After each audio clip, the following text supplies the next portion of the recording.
Hello YouTube, Galaxy Solutions here.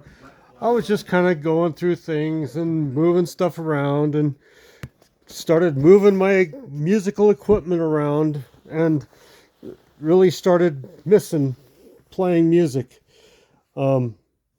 This here is these are three of my favorite basses right here. This is my 4-string. It's a Tobias. It's a pre-Gibson Tobias. It was made by Tobias by hand. This is a hand-built guitar. The emblem here to me actually almost looks hand painted also, but it is an original Tobias 4-string pre-Gibson. When Gibson took over, they kind of got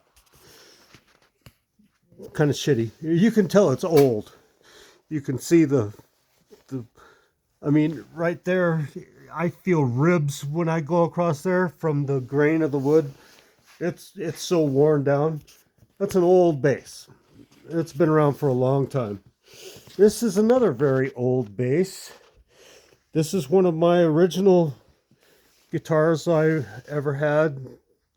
I think I got this when I was like 25 years old or so, maybe, and it was already an old. This is an original BC Rich bass, Warlock.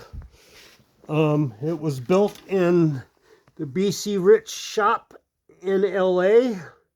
It's got a serial number on it and stuff. This was a hand-built bass, custom made. I don't know who it was originally custom made by or for, but since I've gotten it, I've put EMG active pickups on it, and but it came with the badass bridge. This one here is my baby. This is my 5-string. This is a Ibanez 5-string bass. It's a Doug Wimbish signature model. This thing sounds phenomenal, and it's heavier than fucking hell. This bass is the most heavy bass. The Warlock is the second heavy bass. The Tobias is a very, very light bass. That thing weighs like 8-9 pounds, I think, and it has killer sound too. All my basses are active.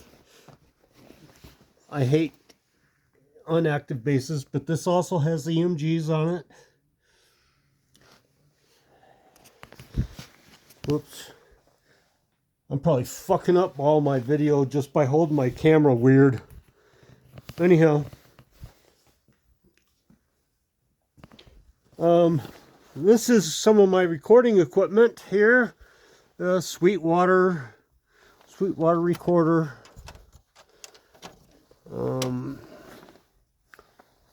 Almost old school, almost outdated now. Everything I have is pretty much outdated.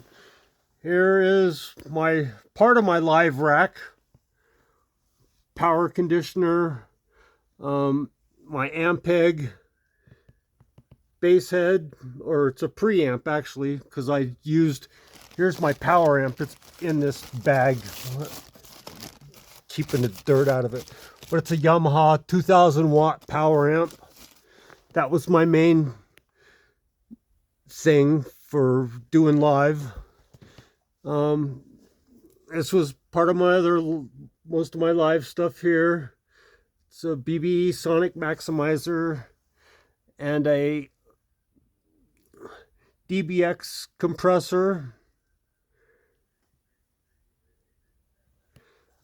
And then this Digitech was a vocal thing, but I didn't use that for anything. That's just in there for recording.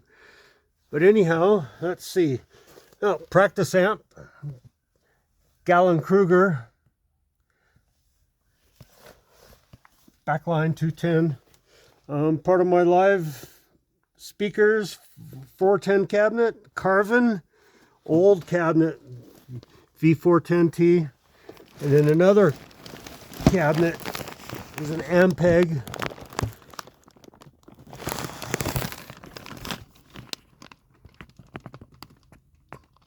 but you see, and I was running these speakers at peak power with that 2000 watt amp.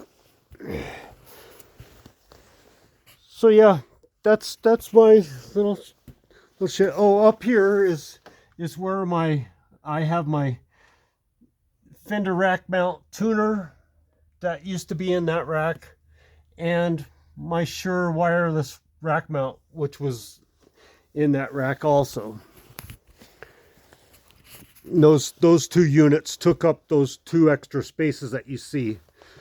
If I took this Digitech out and this bottom piece, that would be my full rack. But the tuner or the receiver would be up above where the power conditioner is. The receiver for my rack mount or the wireless. But that's just a little update on my shit here. Oh, part of the recording. Here's part of my studio that used to be. I don't do that anymore, really. Part of my monitor system, reel-to-reel, speakers. There's a stereo system down there, or not stereo system, but another computer down there for recording, and stereo system, CD players, cassette players. That tells you how long it's been. I used that recording. That cassette recorder was great for recording on, but since cassettes are pretty much obsolete, basically, yeah, you know what, CDs are about obsolete anymore too. Here's my sips, still waiting to get filled. Haven't got that far. Still getting my shit over here rearranged. I've got my seed starting stuff all ready to go. I'm going to get it in there and clean it up and pop my seeds and get all this kind of moved around. But what I've been waiting for is to try to get my temperatures up in my garage. And you can see my humidity, 18%. That's fucking ridiculous, ain't it? It's because I'm running a gas heater out here. But I'm hitting 75 degrees out here, so I'm thinking I'm pretty good. Here's my gas heater. I can put it over. I can put the thermometer over here. When I checked it earlier, it was like 80 degrees right in front of that thing. But if I look on the wall over there on the other side of my garage, it reads 75 degrees over here. That's my garage door opener. 75 degrees. So we're gonna pop some beans. Peace. I'll be back.